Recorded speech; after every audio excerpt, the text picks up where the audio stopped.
All right, I think it's recording. So, all right. Hello and welcome everyone to Meditative Musings podcast. I am Jenny Stone, your host, and this podcast, I'm super excited to have one of my sisters from the Vipassana here. And I'm going to share, this is Amy Gundersen. I'm going to share a little bit about what I remember from her because she was one of the very first people I actually met before we went into silence. And there was this really beautiful story that she shared about how she came to be there. So I'm going to share what I remember, and then I'd love to hear your story a little bit, Amy, and then we'll pull a card and get into the conversation. How does that sound? Beautiful. Cool. So I remember walking from the dorm to the Dhamma hall and seeing this beautiful goddess with this long flowing brown hair. And you had on this poncho that just looked so cozy and these crystal earrings. And I was like, I think we're going to be friends. And then we ended up bumping into each other and talking in the Dhamma hall before they got us all settled for noble silence. And we were all asking, well, how did you come to be here? And I remember just being so awe-inspired by your answer because you exhibited so much faith and trust. Because what I remember is you said, oh, I was in this journey, in this ceremony, and a woman just said, I'm feeling Vipassana is what you need. And you were like, what is that? I don't even know, but I'm in. And you came. And Yeah. my brain was just imploding because I have known about Vipassana for over a decade, almost 2 decades, and I had been so afraid to go. And so the fact that you just jumped in and were like, yeah, why not? Just, I'm like, wow. So I would love to hear a little bit more about, how you ended up coming to Vipassana. It's beautiful. I love your recollection of the story. Yeah, thank you for having me on to share. Yeah, I've been on quite the journey since summer solstice. It's been a wild ride, and it seems like I have been in this journey of deep faith, deep trust, and allowing and just calling in my highest and best good and the highest best good for all. And that's like my mantra. And the mantra I was told on solstice is my heart leads and I follow, I being the ego. So I'm like, okay, here we go. Right. So it's been just a test after test after test of just allowing myself to flow. And I mean, yeah. So I mean, the story is, I mean, I had a heart activation on solstice, summer solstice, and um, I met my twin flame, and I had all these epiphanies kind of just come to my awareness and the past lives and all sorts of stuff, Kundalini awakening, ego death, the whole nine yards. And at the time I was married for 20 years and have 3 kids, and my marriage was fading hardcore. And I had known this was happening and I was witnessing it. And I was like, oh gosh, how is this going to end? Like, I don't know. But then the whole thing with the heart activation happened. And I was like, oh wow, this is how it's going? Oh, okay. So it was just like a whole new world, and led by my heart, and getting into alignment with my true me, and that was very like, whew, oh, it was like whitewater rafting.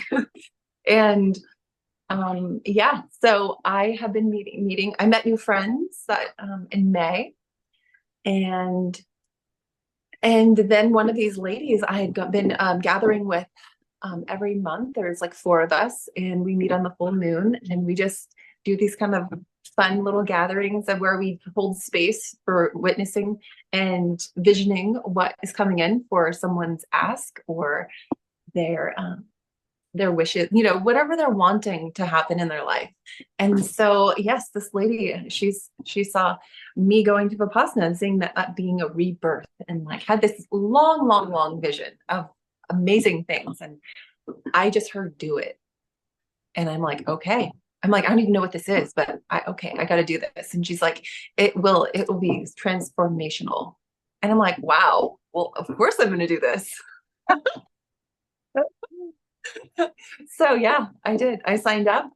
Like two Know the weeks later. process that happened there because so you were like, I have no idea what this is, but then you go to the website and then like Yeah.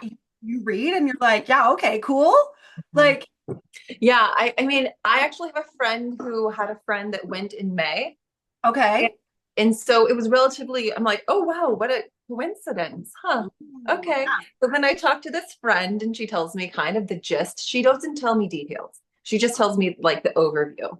And I'm like, okay, cool. Yeah, it sounds exactly what I need at this point in time. Because, like I have been since separated from my husband. I've moved out. I have my own space and I'm finding me. I'm like, this is the ultimate amazing space for me to go and deep dive into me and like sit with myself for the first time for this length of time ever. Right. Um, yes. right, and be by myself, and so it was like the perfect thing ever. So yeah, I went to the website and I saw that everything was booked, there was nothing open.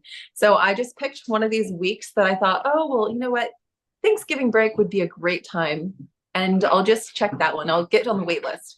And if I get in, it's meant to be, right? So I get in the next week. Yeah, and it was amazing, and I'm like, okay, I'm going. Oh my gosh. So that's kind of a similar, like I got on the wait list. I put in my application and then yeah, I was waitlisted and then I was like, okay, cool. Now it's really not up to me. If Mhm. I get in, I'm meant to be there. If not, Mhm. dodged a bullet. Definitely. Oh man. So, okay, I'm so excited to hear a little bit of your story on how the experience was for you and since how the integration has been going. But as you were speaking, I was shuffling cards. This is my favorite deck, one of my favorite decks. Kim Kranz is like my favorite deck. Okay. I have a couple of her decks. But so this is the Wild Unknown Archetypes. And as I was shuffling, a card flew out and rolled under the computer. So I had to reach for it. And I'm like, ooh, it's the Venom card. Whoa. Yeah. Very, very, very synchronistic here. Okay, so tell me because Mhm. nothing's coming to me and I have an online community called the Sacred Intuition Society and every day we do these daily tune-ins or we pull a card and we allow our intuition to tell us what it means. Well, I was not getting Mm. any intuitive hits. So I'm glad it's showing up for you. So tell me what's showing up for you. Okay, so I don't remember dreams all that often, but during Vipassana, I remembered this one dream. And it was about a snake. It Ooh. was, yeah, not, it was,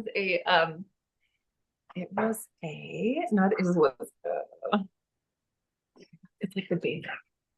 Oh my gosh. So it was a dream. I woke up, I was in my friend's house and I was walking down the hallway and there in her coat closet, the door was open and there was this coiled up snake and it was just waiting there looking at me.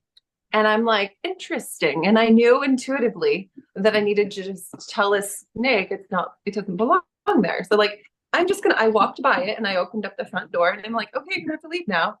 And so it slithered out past me in this dream to the front yard and it went to the front like flower bed. And I'm like, interesting. Why? I wonder why it's staying there. And then I tell my friend in my dream, well, be careful. It's still there and all these things. And then 4 o'clock alarm bell rings. And I'm like, oh, that was a wild dream. And then I'm like, okay. And then the first meditation groups that we go to that morning, I go right back into the dream and it's a rattlesnake at this point. So it's a really big rattlesnake. And I am like, wow. So I go back into the front yard. I take off where it left off. And I go and I'm like, I hear, talk to it, like ask its question because it has a message. I'm like, of course it does. So I chat with this snake and we walk out to the road and we're just sitting there talking to one another telepathically and it's like giving me all this amazing information about like I'm an animal communicator and I can talk to amphibians like snakes and all these things. And I have wisdom to share and all these things. And I'm like, wow, it was very Harry Potter, you know? And then I'm like, well, thank you so much. And so we bowed to each other and then it slithered across the road and it went into the forest. And then I went back and my friends were like, holy cow, her jaw was on like way open. So it was a really fun experience. Very Mhm. interesting. Snake energy. So I remember definitely, I'm like, snake energy. That's going to stay with me. Snake energy, shedding, Mhm. venom. Ah, Oh, the rebirth process, like shedding of old skin, right? Like, and it was all that. That was the exact energy of the whole. I love that. So that spurred in me just before you came on. I was looking at, social media. I was just like, boo-ba-doo. And one of my friends had just had a dream about a snake, and she ran across one of my reels where I posted a picture of a snake, like going through a mind. And she was just like, oh, how wild that this showed up. And I was like, no mistake, and here's a snake. And then we pull this up, and it didn't click for me, but because for me, I look at this and I think of a wolf. Like I feel like it's a wolf's, Mhm. jaws, like eating the moon and the Yeah. shadow, and the moon is just half full. Um, and I was just like, huh, interesting venom, but a wolf. So yeah, you brought up snake, like that snake medicine, and that was happening right before you got on. So. mm. No, no, no. Hmm. But I want to touch for a second on this whole being able to speak to other beings telepathically, because I feel like it is such a beautiful gift. And I also believe that everyone has the ability to do it. We just have to remove our preconceived beliefs and notions and cultural trainings and conditioning that's weird. Yeah, jump in. I'm house sitting and there's dogs here and I have to put them away real fast. Okay, I will They're pause. so distracting. Pause. Yeah. Yeah, I can pause. Okay, we're back. So, picking back up on the thread of telepathic communication with other beings and rebirth, just yesterday, this integration has been a mofo for me. Like the first week, I was like floating, and then there was like this massive crash. And the last week has been just this like, and yesterday I was sitting in my bedroom and I hear a chainsaw out my back door. And I open up to see that my backdoor neighbors are cutting down their trees, but they're my trees, like these trees are these massive, beautiful spirit beings that I have connected with on such an incredibly beautifully deep level. And I communicate with them all the time. I sit in my hot tub and I'm looking at them and I'm breathing their air, and I can see different things and they shapeshift, and then not to mention not only that, but like the feathered friends that live in there, the finches and the robins and the blue jays and the little chickadees. And then just this year we met a squirrel that like hops along the fence and up on the tree and across the roof. And I was just like, oh my gosh, this is a home for all of these beautiful beings, and they're cutting it down. And I literally lose it. I'm sobbing. I am just so sad. And then slightly embarrassed that I'm crying so hard over a tree. But also, it's like this culmination, right? Of like all of the shit that's been happening um with my body and my business and my kids and like the world. And it's just like all like this was just the needle that broke the camel's back, Yeah. right? Right. And I'm recording it to show my hoop sisters, because I've got some sisters that we get together every month on the full moon, and we read a chapter from the 13 original clan mothers. Very nice. I So definitely do the same thing. oh my God, I love it. So I'm like, because I knew they would understand that I'm crying over a tree being cut down. And anyone else would probably be like, oh, Jenny, she maybe has gone a little too far. But you'll understand this. And so I'm like recording it and just horrified watching them dismember this being that has been so powerful in my life. And I'm having this like immediate awareness of, oh, this is a literal external reflection of what's happening inside my body and mind and spirit. Like there's literally a dismembering of my thoughts, emotions, identities, attachments, sankharas, essentially, that are have been coming up that are just, it's time to release them. The Tower card in tarot, right? Like this crumbling of everything, and it was really beautiful and really sad. And I did save, like they were get like some of it fell over on my side of the fence, and they were getting little clippers to pick them up, and I like opened the door and I'm like sobbing, and I'm like, will you actually leave them? And I'm gonna make like drumsticks or rattles or something out of it because I'm sorry, this is my friend, to like honor this being. Yeah. So I'm curious, have you been able to experience those telepathic relationships with other beings before this dream, or is this a new concept for you? It's funny. It's really aligned, kind of similar to like the whole chopping of the tree and having to regrow your limbs, right? Regrow the whole tree itself, rebirthing. Uh, and when I came back, I'm in a new space and I'm living with my friend or like on her property in this amazing studio. And she has a farm.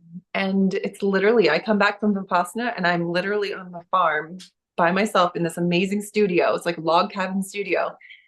And there's so many animals. And I'm like now caretaker of these guys. And it's amazing. And it's like just immersed in all of this wildlife, right? Like the horses and the sheep and the donkeys. I mean, everything.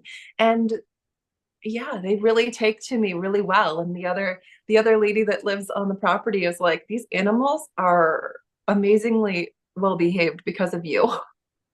Like they've shaped their act up. And I'm like, that's so cool. Just because I'm like talking with them, I'm like spending time with them. And I do light language. So of course I'm just doing light language that with them. And it's just so much fun. Oh, that is so beautiful. Mhm. So I Yeah. want to hear a little bit about your experience of the Vipassana, and also how integration is going for you.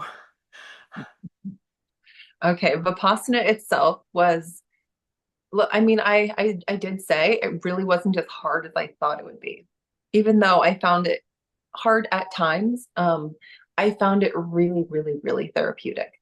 And I went in just to get clarity and open up. And it was more of like that death and rebirth energy, like letting go of the old and then like integrating and calling in all the new. And so I'm like, I'm ready for the new. I'm ready for downloads. I'm ready for all the awarenesses to just start aligning with my forward movement of what I am becoming. And so that's really what happened. I mean, there's also one other thing that happened. I do quantum healing, and I had a session set up like a month and a half prior with another friend who does quantum healing, and we set this session up for November 19th, and like ages ago. And I'm like, okay, that sounds fine. I'm sure it'll be great. Well, it happens to be like the day before Vipassana. And it was like the most epic session because it just grounded me into the vastness of everything and like what I'm really doing, right? And so I had all of that knowledge and wisdom and information just to kind of sit with and be aware of and just let it like ruminate and like really settle. And yeah, so I had some amazing experiences through Vipassana, just being in that amazing receptive mode for so long, 10 hours a day. Mhm. So yeah, there was really profound downloads, insights, awarenesses, um, and and then I had like four different acute pain things that came up for me to look at and then really dive into. That then spurred me to kind of come up with this like light language healing modality that came from like just looking at these core wounds within ourselves. And it's really fun to play with. So that's what I've been doing since. Ooh, Ooh, can you dive a little bit deeper into that and explain, like share what some of those are? Yeah, like And I mean, share what yeah, feels comfortable for you. And then no. also, I will like post all of your links and whatever, and you can tell everybody where to find you and how to book with you and all of that, because I'm all about Yeah. sharing Hmm. thing. But like, I want so like, because I was having some, I really struggled. It was a lot harder than I thought it was going to be. So our experiences were very different. And I really was hoping for a lot of healing, like physically. I thought I was going to go in and have these DNA physical healing miracles happen for me. And it was a lot of mental struggle that I was like, I thought I worked through this shit. What? Hmm. Hmm. So, and I also speak light language. And I love diving into quantum. And I like one of the things I did experience during the like the body scanning was like that sensation of this quantum like experience. And I was like, oh, this is amazing. Until I was told that I was trying too hard and I need to just relax and witness and allow and not direct and control. Because I was like going, I could feel like the cells of my body, morphing and shifting. And it was amazing. I'm like, this is fucking awesome. And then it was like, oh, but I'm not supposed to do that. I'm not supposed to direct that. And then I really was like, but how do I not direct that? And then struggled the rest of the time. But it was really beautiful, always perfect and how it's supposed to be. But I want to hear what happened for you. Yeah, well, that part was kind of difficult for me to just observe. I mean, and I did do that. I did the body scan, I had that bar of light come through every aspect of the body. And then I hit up on these areas where there was like some little issue, right? And then you go back to them and you just witness them and you say, I like me, of course. I'm like, what do you have to say to me? And so and I do the emotion code. And so I just hear words like on the chart. And so I go, okay, well, all right. And of course, I'm an investigator. And it's really hard for me to sit and observe. And so I do observe. I did. And it was beautiful. But then, of course, I had to ask the questions, and like, okay, well, and I visually saw the roots going into different aspects of the body. And then I would say, okay. And then I would be aware of it, where it went. And then I would see it just like retract and go into itself. And then with awareness of like just witnessing it with wholeness and completeness, it would just dissolve. Yeah. And so like I had TMJ like happen. I've never had this before. It popped, like my jaw popped. Like I literally heard a pop and what was swollen, painful, hot. And that was happening like day 6 or 7 or 8, I can't remember, in the evening, right before group sit. I'm like, well, I guess it gives me something to work on. And yeah, that was one experience. And it did get better by the next day, but it's definitely visibly and so much better after that 1 hour sit. It wasn't inflamed or irritated, but I couldn't even put my teeth together. It was Wow. that swollen. So my jaw just like literally got unhinged. And since I've had it fixed by an energy worker and just a few days ago, and it feels so much better. Um, And then there was another time I woke up with this really big sensation in my like right side of my chest. And it was like this balloon was in my chest and it was really hard for me to breathe. And it was into my back area. I'm like, I have never woken up with anything of the sort. So interesting. So that gave me like something to look into and ask questions like, okay, witness it and then see where it came from and like the whole 9 yards. Like who was it with? Where did this arise from? How many years back? And then, I heard a word and I'm like, wow. And then I like to find out the charge of the energy that's stored within the body. So then I got this number and I'm like, wow, that's a really big charge. And so just witnessing it and then loving it to wholeness in that presence, it literally dissipated into nothing. It Wow. was wild. Wow. And so I'm blown away by like just the power of witnessing. Hmm. And then of course, like adding on to Vipassana, like adding in the questions. Like it sounded like you were mixing a little bit, which I really struggled. I was like, I I did. But the thing is, I didn't do it all the time. Yeah. It was just those moments where I had something within myself that was super like, those what do they call it? The gross sensations.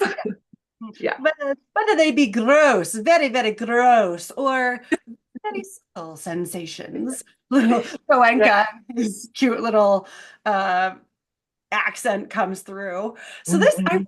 I want to talk about this for a second because I feel like this is part of why my integration has been such a struggle. And the last 3 days of the Vipassana were literal hell for me. Um, so to kind of give you a little bit of a rewind, I shared a lot about this in the last podcast I did with Andy on the Vipassana. But there was I was doing, I was like, I felt like I was rocking Vipassana. Like I days, he was talking about day 2 and 6 being the hardest days, and I'm like, dude, I'm basically Buddha. I am so good. I'm gonna achieve enlightenment. This is my lifetime. This is the lifetime I'm gonna achieve it. Like I just felt it. And then I had started to experience this gross sensation of anxiety. Every once in a while, there was a subtle sensation of anxiety, but there Mhm. was this gross sensation of anxiety on day 8. And so I went to talk to the teacher, and that's when I told her, I was like, hey, I just want to make sure I'm doing this right because we're about to go home. And I think that's what the anxiety is, am I doing it right? Am I being a good girl? Am I going to get the gold star? Am I going to have samadhi and enlightenment happen for me? I just want like validation, validation. Yep, you're a rock star. Yep, you get the trophy. You win the award. Like you're the first person to leave Vipassana enlightened. And like I say all of these jokingly, but they were all thoughts that I had had, Mhm. like, and of course, every time they happened, I need a tissue. Hold, please. Ugh. My nose is running a little. Every time, I had one of those thoughts, I was like, okay, Jenny, don't crave that. You're not supposed to crave it because, even craving enlightenment is put you far off of the path of enlightenment, right? Just witness and allow, witness and allow. So I would, try to just not think about it very hard. But so I'm telling the teacher about how I'm scanning and how I'm literally like, I was talking to my organs and glands, just like you had mentioned. I was like, okay, left hemisphere, show me the current sensation of my left hemisphere. Okay, pineal gland, show me the current sensation, and I wasn't like, I really wasn't trying to like make anything happen. I wasn't asking it questions, or I was just like, I thought I was doing what I was supposed to, just witnessing and just show me the current sensation. But even that, she was like, you're not supposed to do that. And I was like, oh no, now I'm in a shame spiral because I've been doing it wrong. And now I'm a bad girl and I can't, and I've like wasted the whole first 8 days. And it was just really interesting. So then coming home, this whole like don't mix, keep your Vipassana in the fence. He talks about planting a new little seed and how you need to put a little fence around it to protect the seed and this, gentle little plant that is just sprouted, from 10 days. It's sprouted and it's very vulnerable from the elements. You got to put a little fence around it to protect it and to not mix your other modalities with Vipassana. Like they are very very clear on that. and Mhm. and I'm just like in this, like, because I have this incredibly deep personal practice, connecting to spirit guides and my ascended masters, and the and the different work that I do on my body as a Reiki master and quantum light healer. And so it's just like, how do I can't mix them, and they recommend an hour in the morning and an hour at night, but I also like to do an hour of my own thing. And now how do I do 3 hours a day of meditation, and like, so and I've just been like spinning and like, how do I create this in my life without replacing the old stuff, but I can't like quite enmesh it. But it sounds like you're doing that and you have no qualms about it. And I'm fascinated by this because there's a part of me that's like, she's breaking the rules. And then I'm a self-proclaimed rebel. Like, something is disconnected. But like, yeah, I yesterday, yeah, I want to know because like just this week, I'm like, Jenny, fuck the rules, like do what you teach other people. Like take what feels good for you, put on the shelf what doesn't work, and like whether like do your own thing and good for you and not for them. And even the story that Goenka talked about with Buddha and the man bringing the presents and is like, well, what happens if you don't take a present? Well, it stays with them. And I'm like, why can't I just leave some of these presents with these people and then just take what feels good for me? So I'm curious, Mhm. tell me more. I've been struggling with this. I'm like, I can't fix them, and I can't keep them It's separated. fine. Now I don't know who I am. I went into it really open-minded and thinking I will definitely give it a go. I will definitely do as they recommend and not mix them. And I was witnessing for a number of days. And then those gross sensations happened and I'm like, well, I don't know. Like I just feel like with awareness and attention, loving something to wholeness, and by witnessing, that's pretty much what we're doing. But then just asking a little few questions to kind of get to the root cause of it. Like I like to find the details. I don't like it to be obscure and just it healed itself. Like no, I want to know why and like how and all these reasons, right? And to make it more tangible so I could then take it back and then replicate it somehow. It's like a kind of a science experiment. So I'm like, but I am sort of self-proclaimed like sacred like rebel because I've always been that way. And it's just something I don't really feel bad about. But like I know it's definitely like I push the envelope a lot of different ways throughout my life. And this is like no exception, right? Like doing just I mean, the whole thing this last 6 months is like wild, right? Like wildness. And I never saw coming, right? And I'm like, okay, I guess I signed up for this. Like, I better just embrace it. And so, yeah, I really am finding I do love the quietness and just the sitting and observing and doing the body scan. And I do that even now. Like I'm really good at getting up in the morning and doing the hour meditation in the morning. But then in the evening, it's not so much an hour. And if it's happening at all, right? Honestly. So, um, but I do love kind of just witnessing and seeing what comes up in my awareness, doing the body scans, and then holding it at that and just trying to keep myself focused. But I mean, even that is hard because you're not in like this little cube of Vipassana-ness, right? And life happens and distractions are all over the place. Yeah. For real, the distractions are just like, I mean, it's so lovely to get to spend 10 days living like a nun, you know, and Yes. there's nothing. And the gratitude that builds from that of like even just the sunsets and sunrises and the stars and the snow falling became like the most exciting entertainment, the most beautiful things I've ever witnessed. And I get up to watch the sunrise and I do sun gazing every night at the sunset. So it's not a new thing for me, but there was a new level of appreciation and gratitude for the colors and textures and shapes and like just because, there's all of this other stuff that you just kind of start to get what is it? Desensitized almost with how much is going on. So yeah, interesting. Yeah, that's been a really new thing I've known. I was raised in the Church of Jesus Christ of Latter-day Saints. I was raised to be a good little Mormon girl and to Mhm. follow the rules. And we got rewarded for doing the right thing and for following the rules. But I'm an Aquarius. And so there's always been a little bit of like, okay, but I'm going to kind of do it my way. But I still, like, even with that, I still break the rules within the rules. Like there's still like I'm still okay.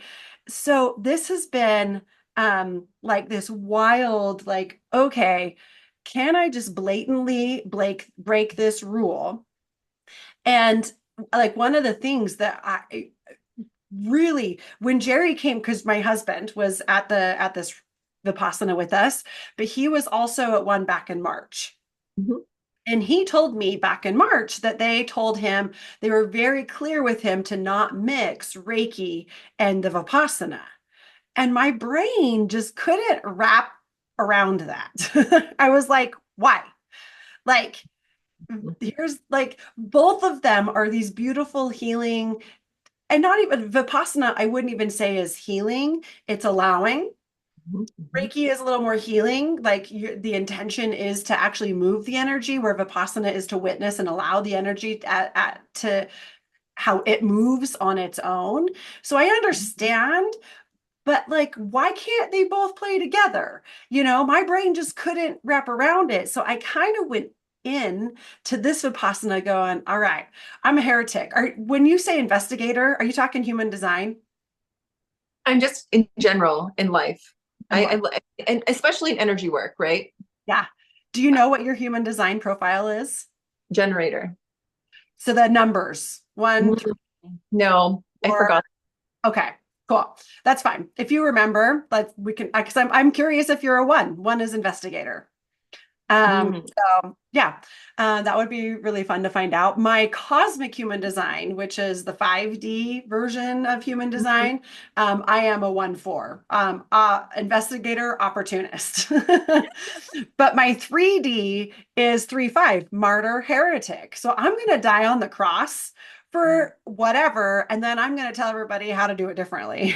So I like this martyr heretic was screaming at me like, but why can't I do this? Why can't I mix them? But also I want to like honor the tradition and give it a try, but there was such a battle within me, and I'm just wondering if I'm like just kind of whatever. Like I did it, I tried it your way, and now I'm going to do it my way. And I You know, just yeah, I'm at 352. I just came. Mhm. awesome. Yeah. So I'm Yeah. like, this permission energy of like, it's so funny just looking for that outside of me. Mhm, Instead mhm. of going, but that's also a projector. Like there not has to be, I'm designed to receive the invitation. So it's this like, can I self invite myself to just break? Do I really need someone else to invite me? Oh man. I did have a little guilt doing that, like a little bit, just bringing more of awareness into that space. But then I'm like, Buddha, do you forgive me? Like, I mean, it's 2,500 years later, and we have definitely evolved, and we have different things going on, and our awarenesses and our consciousness is not what it used to be. So, like, I feel like adapting is cool. Like, I really got a sense of like, it's okay. Like, you got to do what you got to do to evolve and like get, you know, bring on the more awarenesses and heal in new ways because we're always evolving, right? So I Yeah. really got this sense that it was just I really didn't have a ton of guilt about it, but I didn't grow up religious either, so I have none of those like foundations of guilt around doing like my own thing. Man. Yeah. That's one of my big things I am really deconditioning is that guilt programming, the shame and guilt, and I love that you're like, Buddha, forgive me. I mean, so beautiful, because like one of the thoughts that I had was like, okay, I'm pretty sure that if Buddha were alive today, he'd be cool with me mixing, calling in my ascended masters, using some quantum light Reiki, and like I don't think he'd be like, nah, you can't do that. That's not okay. You Yeah.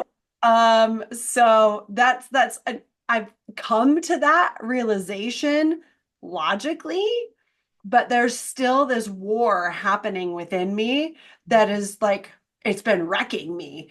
And then, I watched the tree completely, be dismembered, and I was like, okay, what are we releasing? What's this tower moment? What's this showing me? What am I actually releasing that's not serving me anymore? And it really does come down to this, you know, playing the good girl, trying to follow the rules because that's when I get the gold star and I get the recognition. But I didn't come here to do that. I'm a martyr heretic. I came here to shake shit up. Yeah. And so okay, how do we now let go of the guilt and shame that's wrapped up around not following the rules, not being the good girl? So that just happened yesterday, that awareness. And so I have a lot to sit with. And while you were taking the dogs out, I opened up the book. I checked the book. I don't always do this because I like to like, okay, what is intuition telling me about this card? But the phrase on this card, when light, because it has the light and the dark side, when light, it is self-realization through suffering. And when dark, it is unwillingness to find a solution or forgive. And it is just like, oh my God, because I'm spinning. I was just spiraling in this, like, well, they say, and this is 2,500-year-old lineage, and I can't fuck that up. But like, hold on, Jesus came and he left the religion of his upbringing that was, how old, and he created this new path and was just like, okay, you guys are taking this too seriously. It doesn't matter how many steps you take on Sunday, like you like Yeah. take the total view and just love. And so here I am like beating myself up. And it's like, okay, Jenny, hold on. You are suffering. And this like the whole point of Vipassana is to liberate yourself from suffering. And What I'm the paradox? like causing just beating myself up, just sankata after sankata after sankata. And it was like, oh, Jenny, you're just bless your cute little heart. So yeah, Mhm. that's where I am right now. I'm curious, how would you move through that realization of like what is like guilt? You literally the guilt and shame, like you just tell me that process for you. It's Okay. fill up and then It's funny. I just did a little I was with a friend yesterday and she grew up Christian and she's very spiritual now. And she has a number of Christian friends and she becomes triggered by their judgments of her new lifestyle of being out of the church, out of, you know, that strict mindset of believing what you're told to believe. And so she's like, I just want to release this like annoyance with this judgment, right? Like, I just don't want to be triggered or like feel that and, that whatever it is between us anymore. I don't want to be triggered. And so I'm like, well, let's just release like that trigger and see what happens. And so, yeah, like it's about like, I release a habit and pattern of judgment. I release a habit and pattern of guilt and shame for whatever you're feeling, and we could do it now if you want to. It's really fun, and then you just replace it with like, I'm whole and completeness, and I allow myself to be my authentic version without regards for anyone else's judgment. Like, it's just very blanket, and it's like, I am who I am, and I allow myself to be. And then I do this light language transmission, and then like voila. It's like some people are seeing some good results. It's pretty fun. oh my, you would be willing to do this? Yeah. Oh my, for reals, this would be awesome. And this is like what you do for people in This is session. what this is like since Vipassana. This has been coming up. Ooh, okay. I'm game. Yeah. I love being guinea pig. Right. At this point, it's really a big science experiment. Are you So Virgo placements? I have a few. I have like one or two. Yeah. I Mhm. love that science experiment. It's my Virgo is my rising. And so anybody that's like, ooh, science experiment, I'm like, oh, you're talking my language. Let's do this. Right?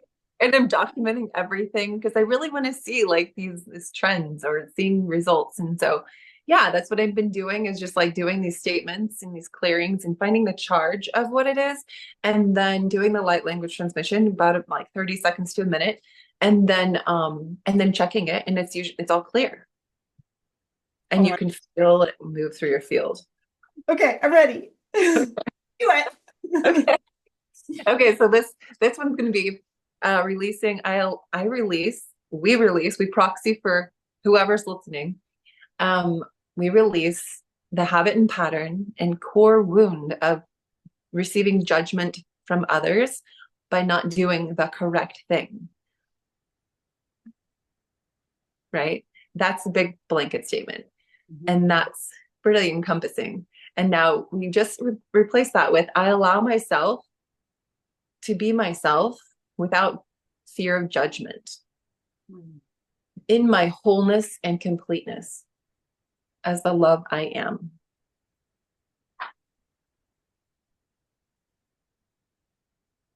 And then now I allow Pietakia to tonishin kipana takita na katashata takina na katokite. Ebera to teshana pa auti nishi apotiti ashita utiniti. Pera roki podata na sha amutaka itna ta itishi. Moti anita anoku ieto kiki. Pieta ka shano itemati itisha atono. Ebero shana ku kiti amakauka ipita anako shiti iti piukota tamakasha.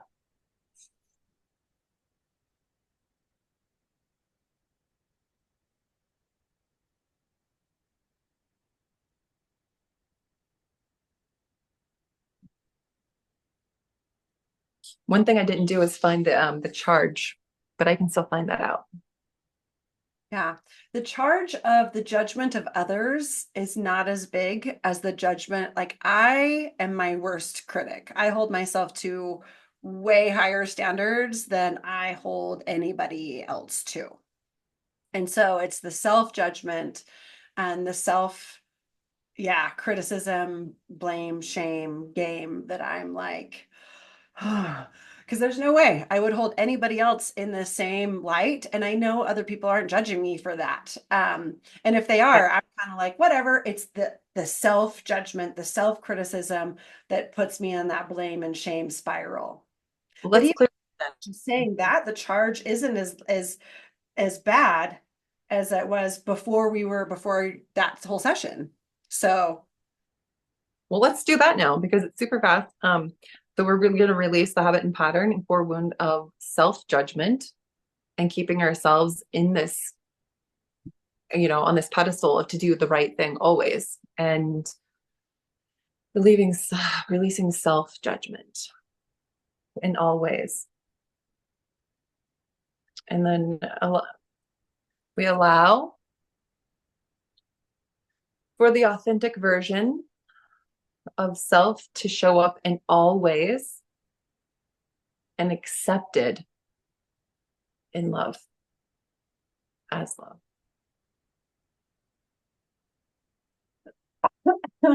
mm, Be kia koe na pai te keishu no mo toko na pai iti.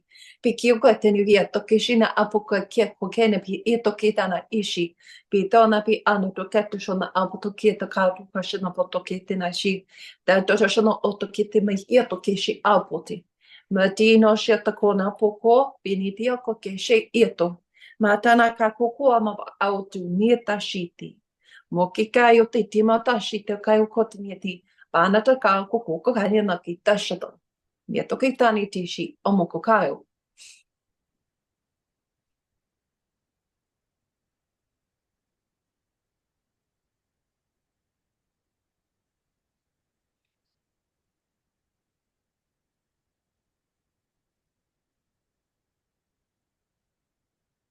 mm, mm,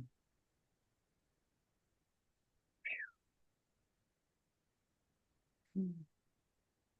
I asked and the charge for that one was like 59.30. What does And that that mean? 55,930 Oh was my like the number of that charge for you.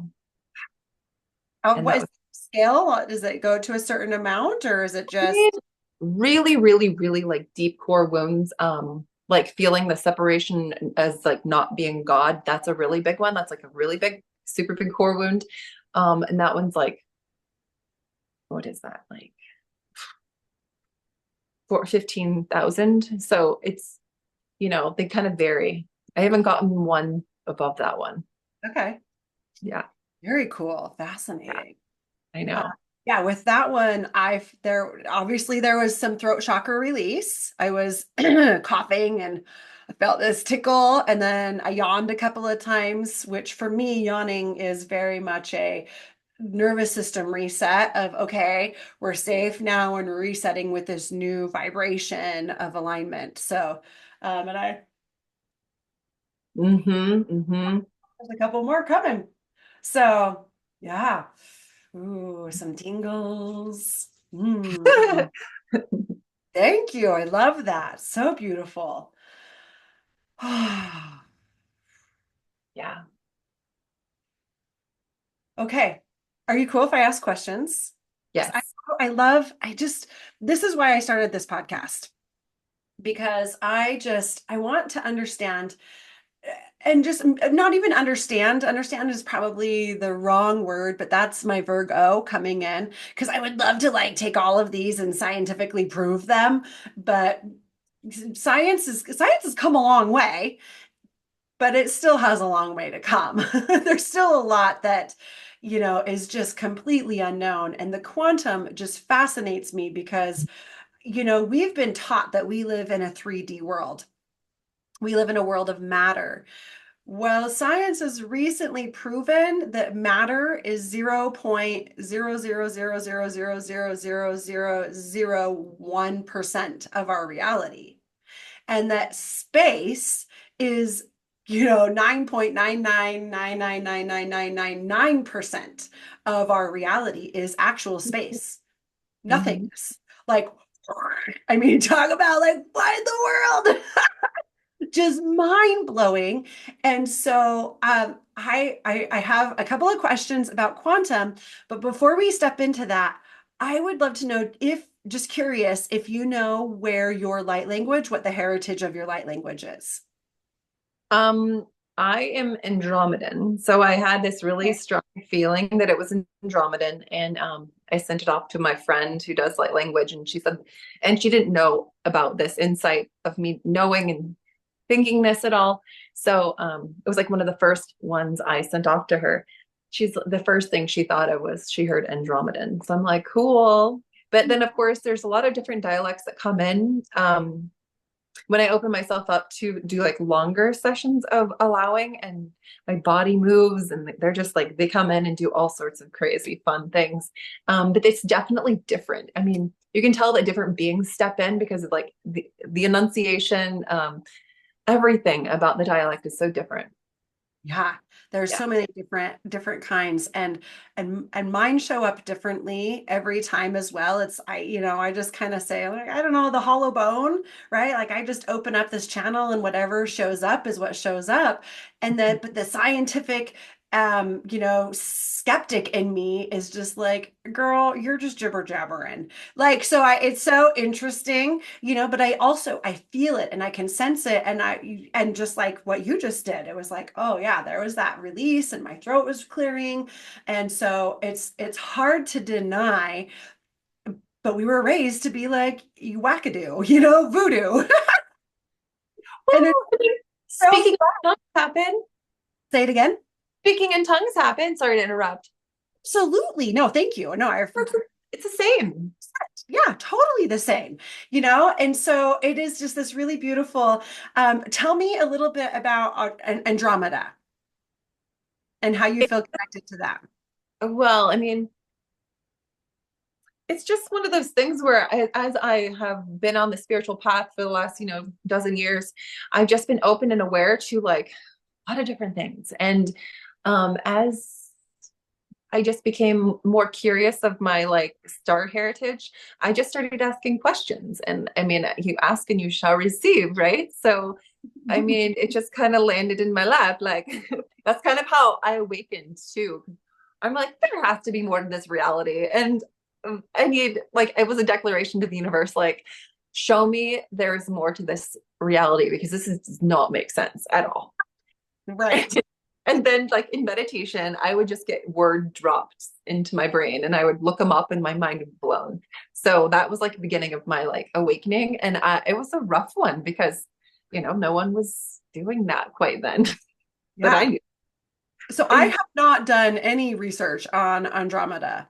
So I'm just wondering what the key characteristics of Andromeda. So when, just for Mhm. example, when I started really connecting to and being open to that there was more than just what we knew and looking outside the religious box, I had this vision where I was taken down into this lake through this cave, and then the world was upside down, but not scary like Stranger Things. And this was before Stranger Things was a thing in the upside down, but it was Mhm. like our world, but through the water and upside down.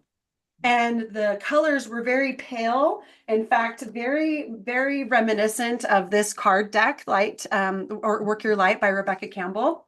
Like a Mhm. lot of these images feel very Lemurian to me.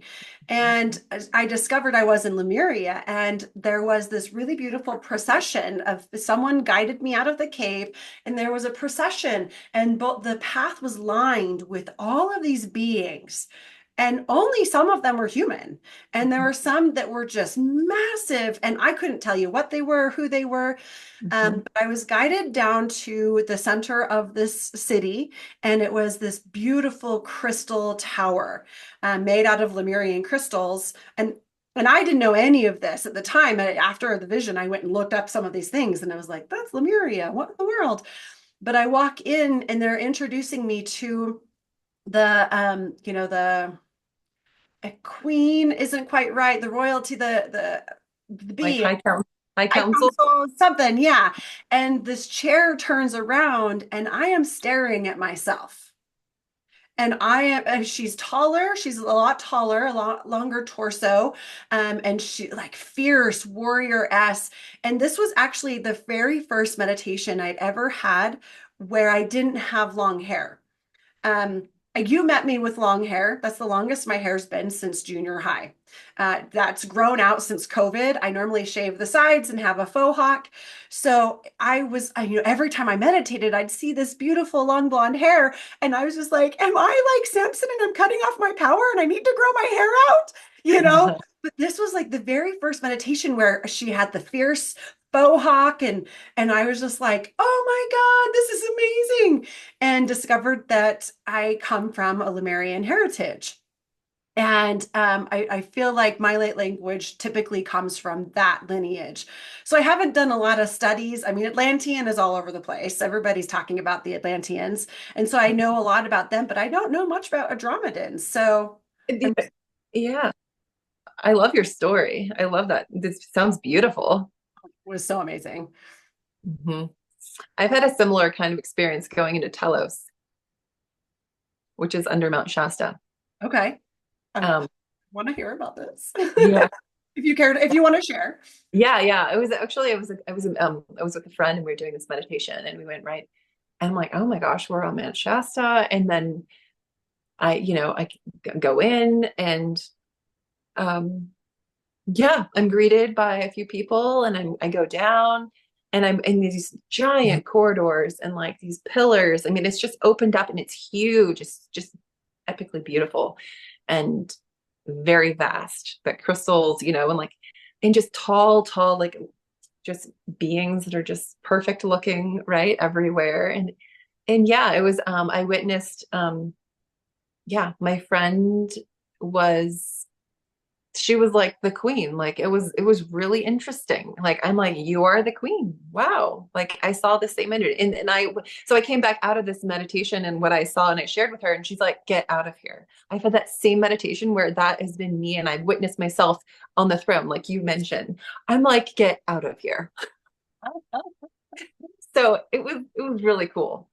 Um, there's a lot more details, but that was like the synopsis. But for Andromeda, like it's like a sister galaxy, and it's like the heart of the universe is what I remember. Okay. And yeah, and I know that there's not too many of us here on the planet. I don't know why. Like, I mean, I guess it's kind of a rare thing for Andromedans to embody because it's kind of more difficult. Like, I don't know. Interesting. Are you familiar with April Elizabeth Yeah, or Elizabeth April? yeah. Have you done her little test that she has? Uh-uh. Star Family, Star Seeds. That was so she's got this book that's you're not dying, you're just waking up. God, yes, I have that one for sure. Yeah, so good. And in there, it talks about the different kind of star beings that there are and how to discover what yours is. And yeah, it's just really interesting.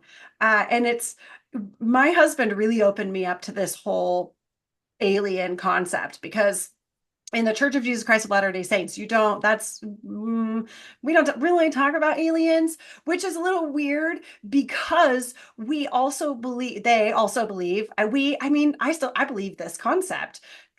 We were taught and believe that there are as many worlds as there are grains of sand. So why would we also not believe that there's life being inhabited on some of those worlds, you know? So it kind of just like, but we didn't really talk about aliens. And so my husband, he's a paranormal investigator. And but he's died a couple of times. And so he like wants to understand this whole paranormal realm, which includes aliens. And at first I was like, I'm terrified of ghosts, right? I was also taught that that was not okay, too, right? And then all you see is like the Hollywood type stuff, which is scary and evil and ah. But I've had a lot of personal experiences, a lot of personal experiences. And come to find out that stones are actually there's a long line of stones are seers. And so, but I shut it all off, right? Because like that's not okay. And that's not within the confines of how this religion is structured. And so we don't talk about that. We don't do that. And so I shut a lot of it off. But he really opened me up to see that what he does as a paranormal investigator is basically what I do when I'm calling in and talking to my spirit guides and my ancestors and the ascended masters and tree beings and plant beings. And it's like he's like, you're not, he's like, they're just the ones that aren't in physical form anymore. Like that's all. Like that's all that I do. And he also was like, I mean, just kind of think about this for a second with an open mind. Have you ever read the Bible? Okay, so there's stories in there, and so Isn't that wild? it's okay. I've only read the part that Jesus says that's in red because I do have a Bible, but I've always known like maybe I've done like I've been really religious in past lives, and I'm like this lifetime, no. Oh my God, you're so lucky. And I say that it cheeky, because I'm really grateful for what, I'm out of that. Like I went through a whole stage of grief, and anger and Yeah. and now I'm like, oh my God, it's so beautiful. And it's really set a beautiful foundation for me to like really open the lid and explore even more. But he said something really interesting. There's stories in the Bible and Book of Mormon where these angels come down from the sky in and the sound is louder than 1,000 horses running, and the light is brighter than 1,000 noonday suns, and they hover just above the earth. And some of these stories, they even take the person who's telling the story up with them and show them above the earth and take them into the past and show them things in the past, take them to the future and show them things in the future in these chariots in the sky. Wow. Like, Yeah. he's like, Jenny, that's aliens. And I was like, it is? I Mhm. mean, I guess it could be, you know, Yeah. and it's these celestial beings. And I'm like, it kind of checks out. And then he's like totally into like those ancient alien shows. Have you Oh ever seen yeah. those? But like the petroglyphs and Same. drawings in stone of like literal rocket ships and men with, helmets on their head. And it's like, these are aliens, the elongated skulls. It's like, dude, aliens are totally real. Yeah.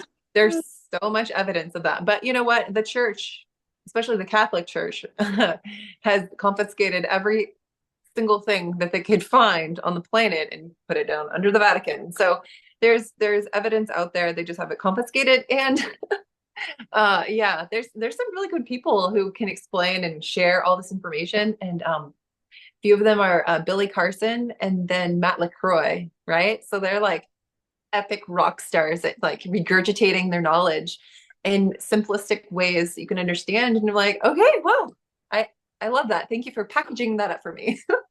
Yeah. Is Billy Carson the cute black dude? Yeah. Can I say that? Oh. Mhm. Mhm. Yeah, and they're buddies, and I think they wrote a book together. Oh my gosh. So he did this video that just blew my mind about our DNA and this Mhm. quantum. So that let's just jump right into quantum now, about how they've actually taken studies of a DNA cell structure, whatever, and they've been able to essentially upload on this DNA like 72 billion books or something like that. I don't know, megahertz.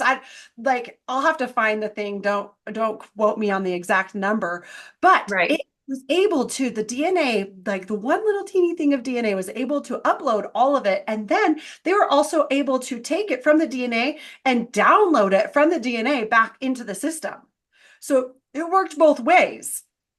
And then he talks about how we were like 13.5 trillion billion, I don't know if it's a T or B or whatever, cells. Like, and then that's how what the universe is, and like how we're literally the universe. Like, tell me your understanding of quantum, and let's talk quantum for a moment. But can we actually need to go to the bathroom? Can we Yep. pause? Okay. Ready. All right, we're back. All right, so I want to hear your definition and of quantum and all that fun, like, yeah, what it means to you, how you got into it. Yeah, all that fun stuff. I know, right? Well, I guess it was about 3 years ago. I moved from California to Montana.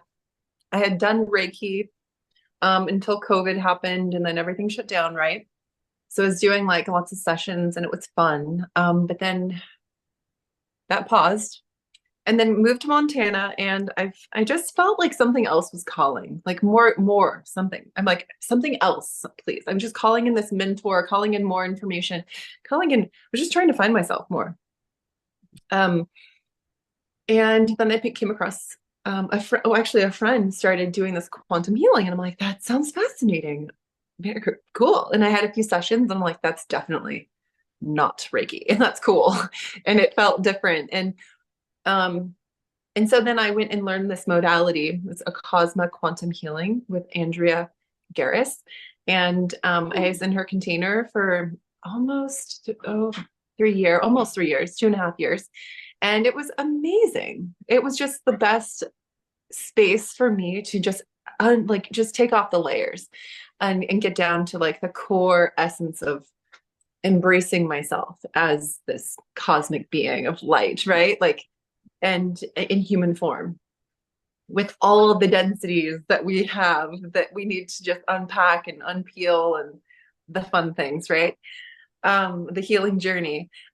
So I just found it was just so expansive. Like I found like like through doing this work, a lot of my abilities came online, like being able to be a clear seer and clear cognizance is one of the strongest suits I have, and then clear seeing, clear feeling. It's just all coming on. Just the more you practice, the more it happens. And um, I just loved the expansiveness of it because it wasn't in a box per se. It really opened up into being, oh, wow, we have teams of light that work with us in these different ways. And, logistic, like thinking of it logically, you just have to like let things go and allow the whole process to just expand. Um, and I've always been a very expansive thinker, an awareness person, so, a truther. And um, I just see the quantum as everything's interconnected, right? And I see it all in these like golden strands of light, and we're all like have these, down to like the macro to the micro, and it's like this giant web that we're all interconnected, and it's really phenomenal. Like you get like just like this sudden rush of energy goes through your body, and you're like, whoa, that's quantum, right? Like everything that moves in our cellular structures from energy that works through us. We are conduits of light connecting from like the center of the earth, and we allow that energy to rise through us into, it could be any star system, it could be any planet, it could be any whatever it is, right? Universe. It could be vast, it could be specific. I go into the heart of Andromeda and I just connect into that. And I'm like this anchor point, and we all are anchor points on this planet, helping the vibration lift, right? So it's really phenomenal work. And when you can, the process of decluttering our physical body with all of these densities and thought forms, that we're programmed to be until we know, oh, maybe that's not serving me anymore, right? The whole process of shedding those old beliefs and patterns is what I love to help people do. And it's just because it was such a big deal to me to go through this process and like let it all go. And, why does this work the way it does? And I just had to like go into it. But the quantum, it really is so vast and it's so allowing and loving. And it's just the essence of love itself, right? And we have I don't know. I just, through Vipassana, I was blown away by the level of support we have. I mean, I was just witnessing and feeling and sensing and knowing like all of this. It blew my mind. I was in such gratitude most of that time there. Oh, Mhm. that is so beautiful. And I experienced that until day 8. You know, I also had on day 8, it was Thanksgiving actually, yes, right? giving, Yes. yeah, And I didn't realize it until I also had like this big breakdown that day. It was yeah, it was wild. I like literally almost didn't go to like dinner. I almost walked to town and was going to call my mom to pick me up and text Jerry, leave a message so he knew, like, hey, she's home, she's okay, bring her stuff home. Like, I almost left. I was like, fuck this, I'm out. Like, yeah, it was wild. But up until that point, the body scanning was just this beautiful, and I'm even getting the tingles and chills just like remembering there's just the sensation of like, Goenka even talking about every second there's trillions of cells dying off and being reborn again. And this subtle sensation in our body that we just, you know, I am so grateful that our brain, the reticular activating system, the RAS, is like, hey, you don't need to be aware of all of this all the time. Like, let's let some of this just be automatic, autonomic. You don't have to worry about breathing or your heart beating or, digesting food. And once you put a shirt on, it's going to adjust and be like, oh, that's your shirt touching you. So not every 5 seconds, it's like, oh, what's touching me? What's touching me? Like, I'm Yeah. so grateful that that's a thing.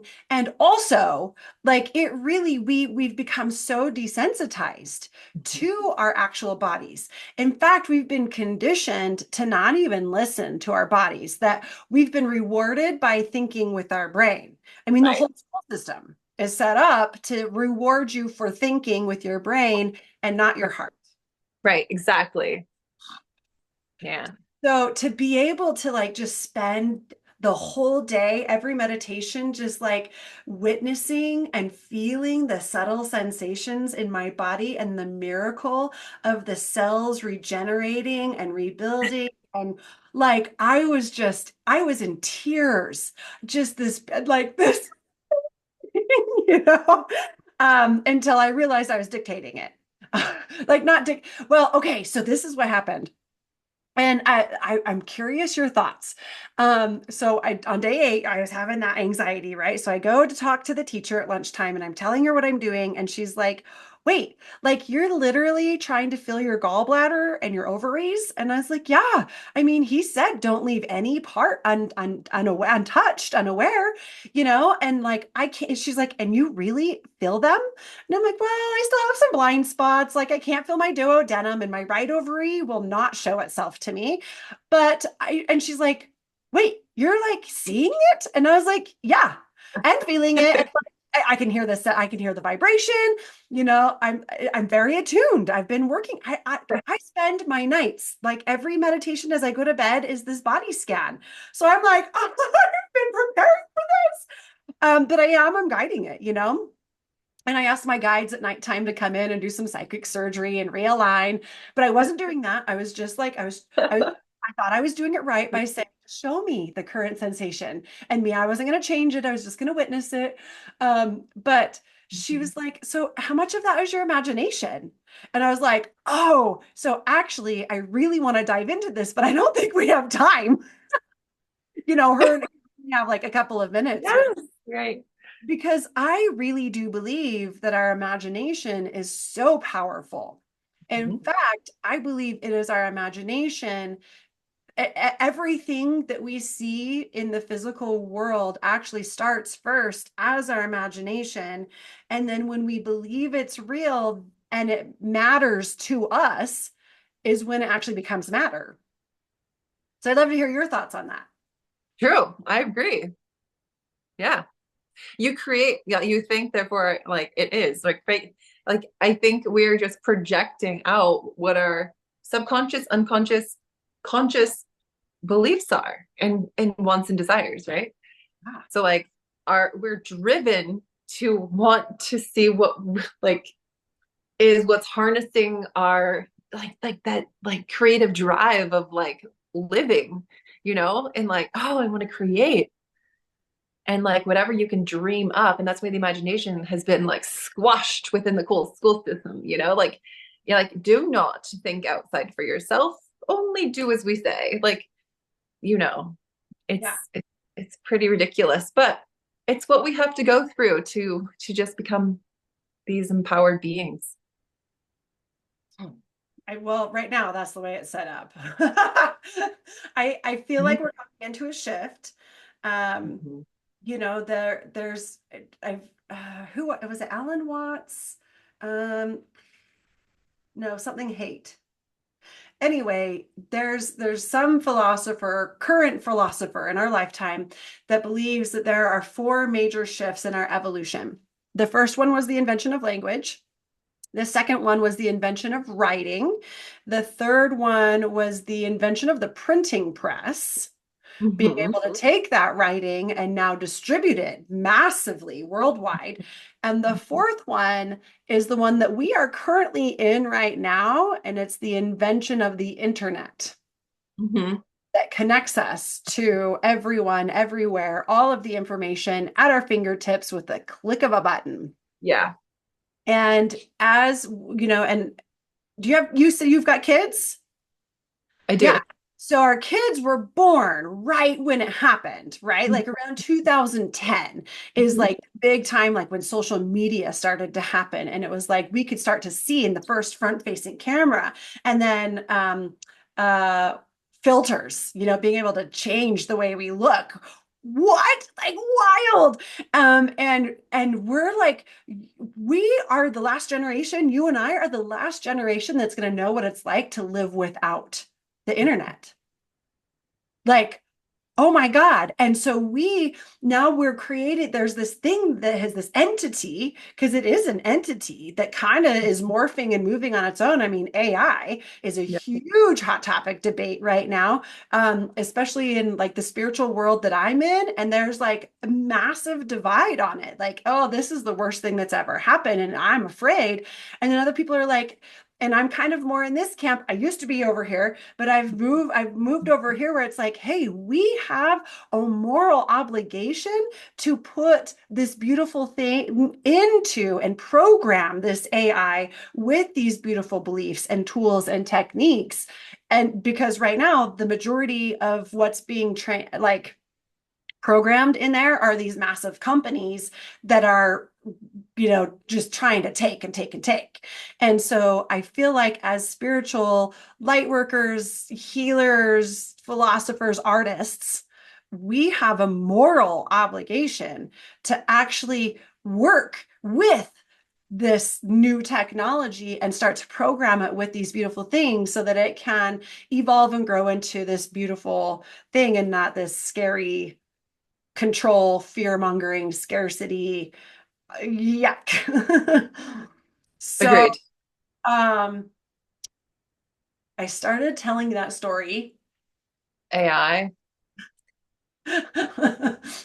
Well, my You brain. know, I agree with you. Like I used to think AI is like, oh no, but like I mean, the more we integrate, the more we can work with it. It's like one of those things. It's duality, kind of like itself, like black and white. There's a gray where it's neither good nor bad, but in the middle, and we can work with it. And we're humans on planet Earth, and that we're like babies in the infancy of the universe, right? Because we are and the AI is out there and elsewhere, and they're using it to their advantage, right? And they know how to work with it. And it reminds me of, I thought of this as the second time. There's this book called um it's called the Tiabua Prophecy, Hmm. and it's a really fun book about a guy who was abducted in 1978 for 10 days, kind of like a Vipassana. And he, he got to observe like another planet with other beings, and he literally had this experience so he could come back to Earth and write a book and tell everyone about it. And he did. So it's called, yeah, the Tiabua Prophecy. All right, I'm looking it up. And it's also called, referred to as Escape to the Ninth Planet. I believe that's another name of it too, but it's the same thing. And it's really good. It has some really cool perspectives to integrate. Is it a Tibetan Buddhist prophecy? Yeah. Well, no, let's That see. doesn't sound right. Tia, Ninth Tia, planet? Tia, the ninth planet. Okay. Do you see it? Um, ninth planet prophecy? Or how do you spell Tiabua? It's like Tiabooah or something. It's Tiabua Hmm. or Thiabua, but I think it's Tiabua. It is like nothing is pulling up. The taboo prophecy. All right. You'll have to send me the information and then I can, Link it below. yeah. So that sounds fascinating. I love this stuff. I know. And it's just, yeah, it's so great. I mean, when you think about the vastness of everything and like we're like infants of the universe, we are like this conglomerate of different star beings put into a human form with a bunch of different genetics, and it's like an experiment. It's another experiment. How are we going to play nice with one another when we're a mixture of all these different genes? The God code, the genome. Like Greg Braden does a great job diving into all this. Ooh. Have you know of him? That name is not familiar. I'll have to check him out too. Oh, he's great. Yeah. I remember that the night that we broke Noble Silence and we're all just sitting in the hallway in the dorm room.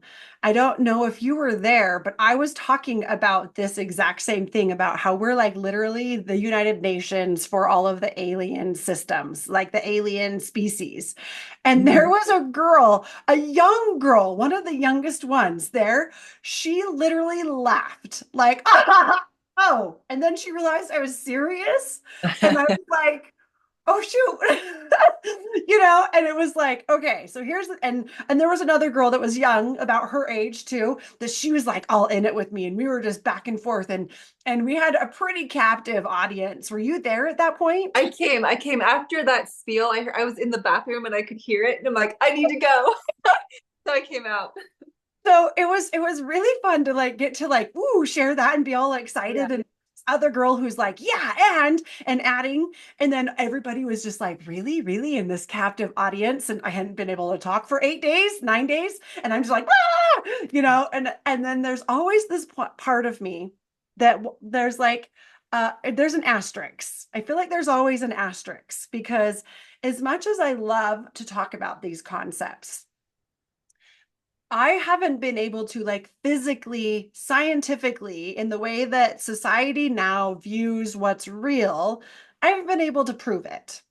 Right? It's all still very much just this like felt sense knowing that you can't, unless someone else has experienced it, there's no way that they're going to ever understand.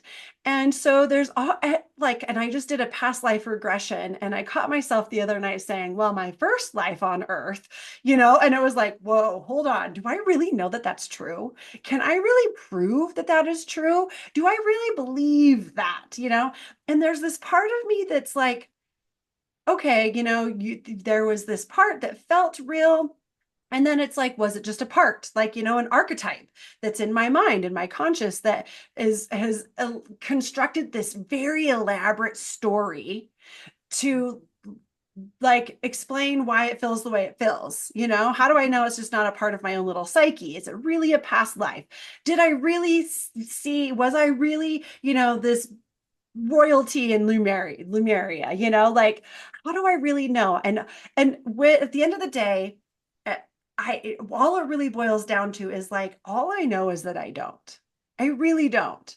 I really can't claim to know anything. And I think the Buddha even talks about this of the no mind, the I don't know mind, and being open to the possibilities of what is, because even if all of that is true, that Yeah. still is in the past Right. or in another dimension, but it's not here now. And it could just be another thing, another tool, another system, another distraction Mm-hmm. to prevent me from being here and fully embodied now.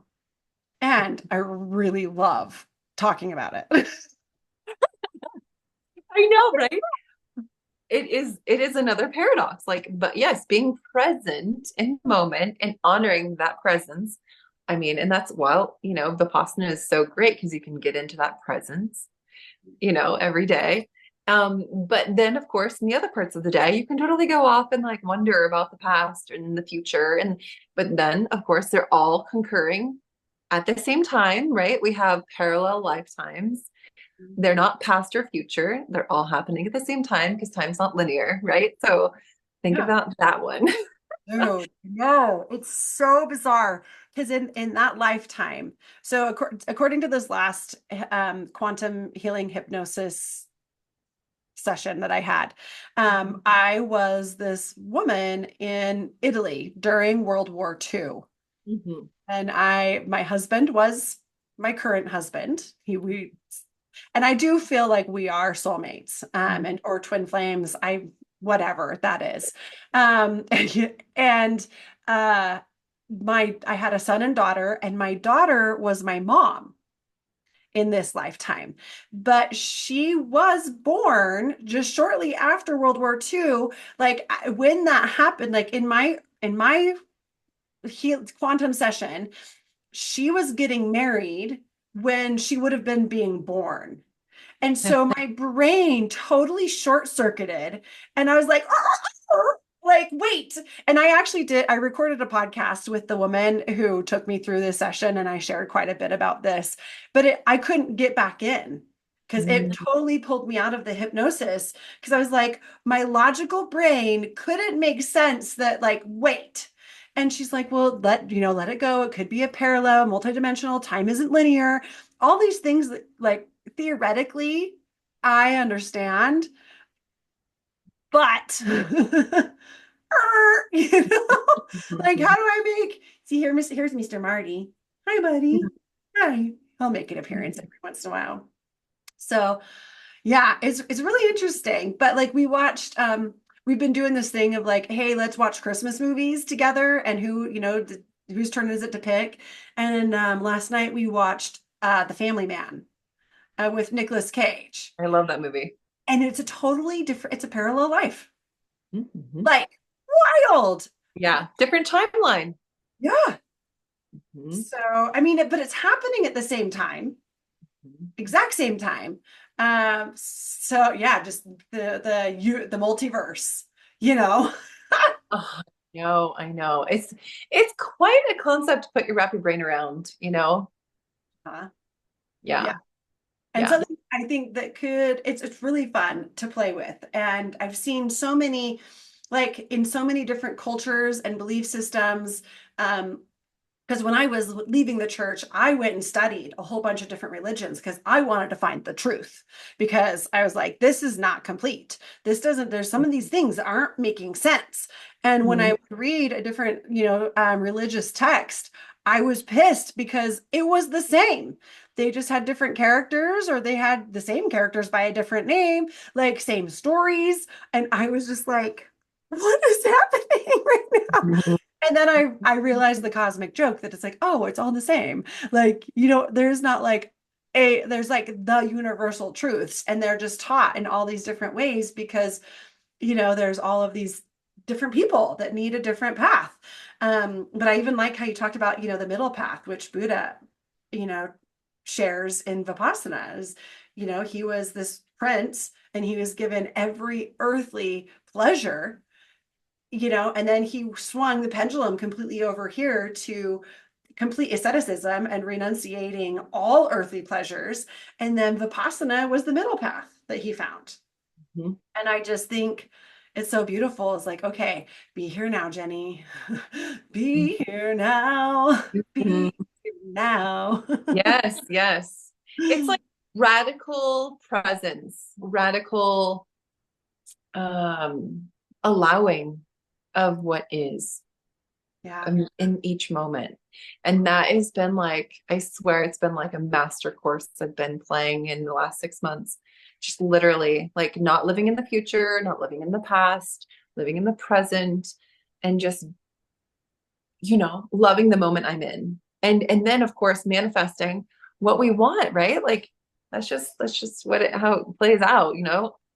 And but it's not even, it's more of like throwing that like big blanket out there of like this blanket of like, I allow my highest and best good, whatever that looks like, right?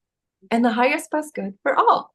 And that's good enough for me because that's pretty like awesome. And Yeah. it's working out great. Oh my gosh. Right? I mean, we're still here. You know what I mean? Yeah. I mean, as hard as things can be, right? There's so many things that are hard in life. But then grounding into this is the moment and I'm getting through the moment and the next moment's going to be better. Like I'll have a breakthrough. I allow and I trust that that is going to happen, right? Holding space for the breakthroughs, holding space for the expansion of growth, right? Because like all these hard moments are just things we think we can't handle, but we can. Yeah. Yeah. Yeah, one of the things I just loved so much about Vipassana was the measuring stick for success. Wasn't how many breaths you could go without having a thought. It wasn't how many times you could body scan, like how deep you could feel your organs and glands. It was when you noticed a sensation or you noticed a thought and you brought yourself back with equanimity, without Mhm. judgment, without, hey, this is good or this is bad. I want to run away from this or I want to cling to this, right? The aversion or craving. It was that when you can come back to this moment with, it is what it is. And it's okay. I'm okay. We're okay. I'm safe.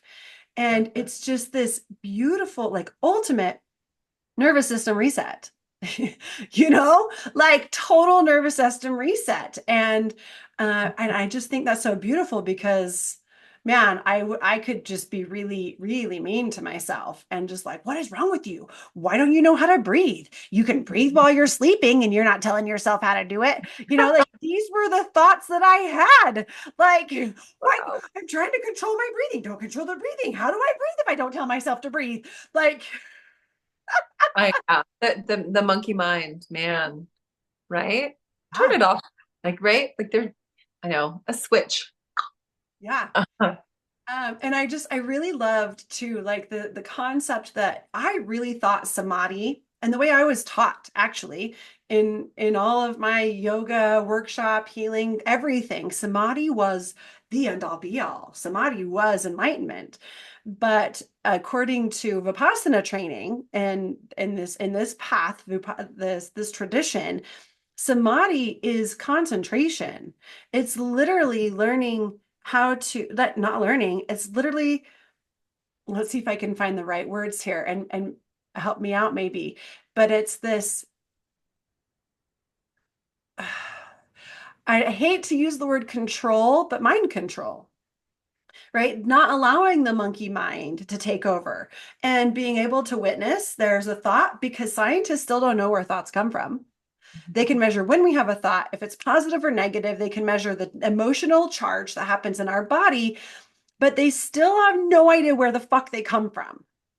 And so the ability to attain samadhi, to my new understanding, is this awareness of, listen, that's going to happen, and I don't have to allow it to control me anymore, Mhm. dictate me. I don't have to identify or attach with it anymore. I can just witness and aware and stay focused on the current task at hand, the current now moment, the current sensations, without judgment.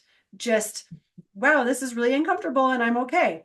Wow, this feels really scary and I'm okay. Wow, this feels really yummy and I want to stay here forever and that's okay. And I'm okay. I'm okay. I'm okay. Here now, here now, here now, here now. And that is Right. possible for us to Mhm. attain in this lifetime. And then enlightenment comes from, like, that's just like what we're trying to get to so we can work on that enlightenment piece. Right. That's a lot of presence, right? Ah. A lot of awareness, a lot of compassion for yourself, Mhm.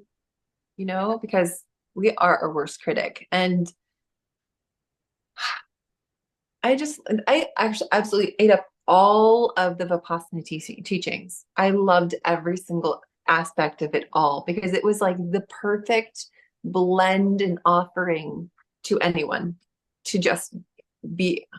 I was just blown away at like the package that it was because it was like everything that I had been studying and knowing and coming into awareness of and like even practicing. And I'm like, and I knowing nothing of Vipassana. I literally did not look one thing up of Vipassana before I went. I just talked to a friend. She said, "Oh, a little bit here." I checked the website. I'm like, "Yeah, I can do that." All right. But I had no idea about the teachings, not a clue. And I'm like, yes, this is so in alignment. I am down. Like I loved it every day for like all the discourses. I'm like cheering. I loved it. Yes, those discourses were my absolute favorite. They were so great. Just so beautiful. Yeah, Well, Amy, this has just been so, so beautiful. I am starting to get hungry, so I need to nurture this physical body. definitely. And I made some of the squash soup that we got on day 3 because I got the recipes. And so I'm going to go reheat some of that beautiful squash soup up. But before we go, will you please tell everybody where they can find you? Social media, website, offerings, whatever you've got. And then if you can also text it to me, I'll drop it in the show notes as well. Beautiful. Well, thank you for having me on. This is really fun. I love having discussions. So this is beautiful. Um, my social media on Instagram is Activate Your Light with a period in between each of the words. And I have actually a website. It's called activateyourlightwithamy.com, where I just kind of go, into all my offerings and what I'm all about. And yeah, I do virtual and then of course in person where I'm located in Montana. So it's a lot of fun. Awesome. Yeah, seriously, you guys, like, do one of these awesome light release sessions. What do you call them? Yeah, I don't even have a name for it. Name for it. Yeah, I love it. It's like bioquantum healing with light language. Oh, mm, I love Yeah. it. So good. So good.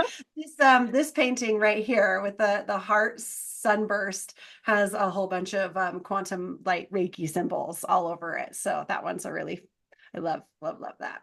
I love how many parallels we have going on. There's so many. Yeah.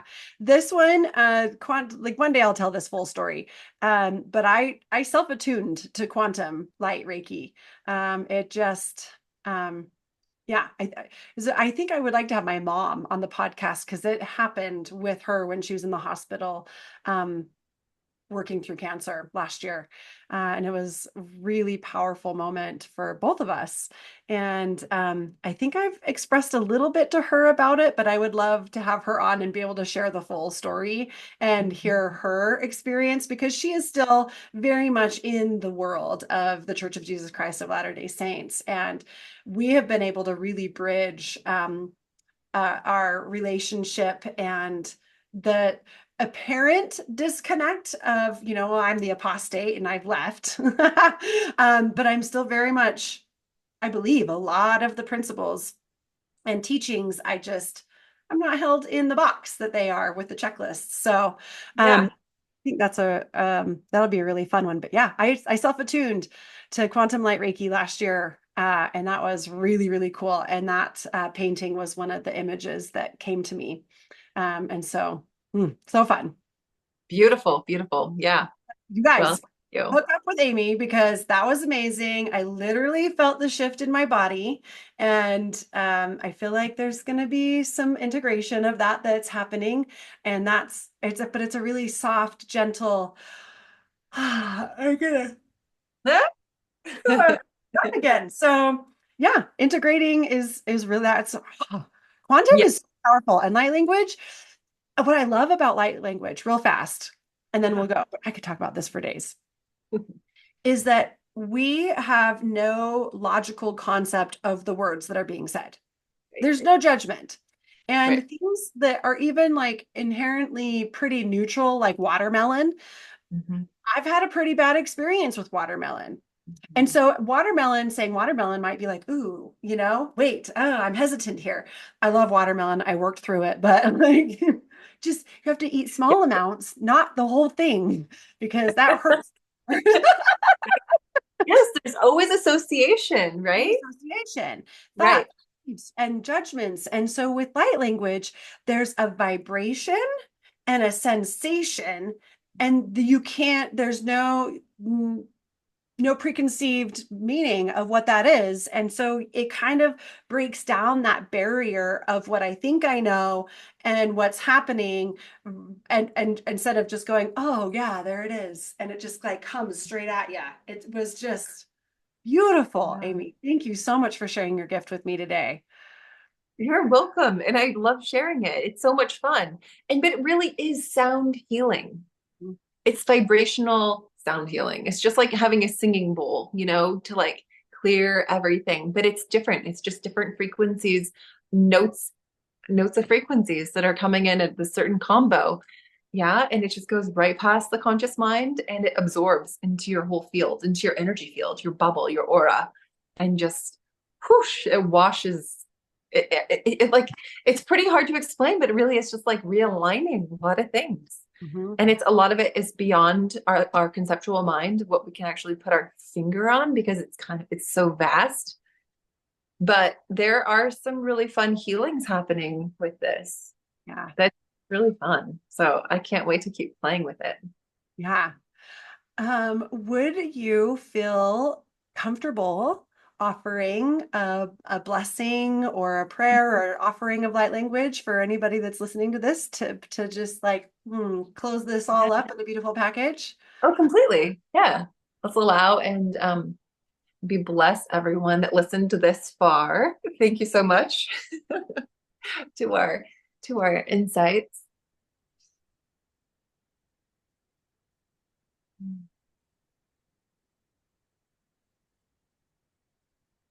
Ne ka kia na po ke shapaka tana te no te ke shepu ono po ke pe ke tana ke te sha otne ta yeta ke pichi.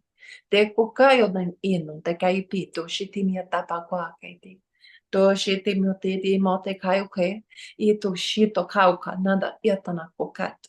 Pieto shono oto I piana ta kai ki. Disha moteo ke timotash.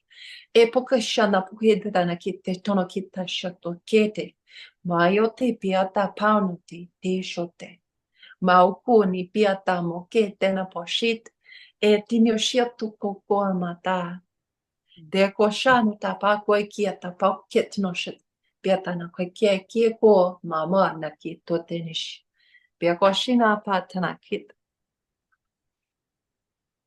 Mhm.